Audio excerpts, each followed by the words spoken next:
Haharap naman sa Senado ngayong Huwebes ang dalawang bagong testigo sa umano'y overpriced na Makati City Hall Building 2. Ito ang kinumpirma ni Senador Antonio Trillanes IV kung saan sa isasagawang pagdinig ng Senate Blue Ribbon Subcommittee may isa pa silang gagawing pasabog sa paglalantad ng panibagong testigo. Sa ngayon ay hindi muna ito pangangalanan pero ang ibabanggit nito ay partikular sa ginawang bidding. Samantala, pinayuhan naman ni Senador Miriam Defensor Santiago si Vice President Jejomar Binay na paunlakan ang mga hiling ng miyembro ng komite dahil magiging daan ito upang masagot ng Vice Presidente ang mga aligasyon laban sa kanya. Sisimula naman ang nasabing pagdinig pasado alas 10 ng umaga.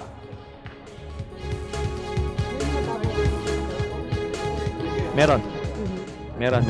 Another contractor that will testify daw na rig yung Congressman Enrique sa interview.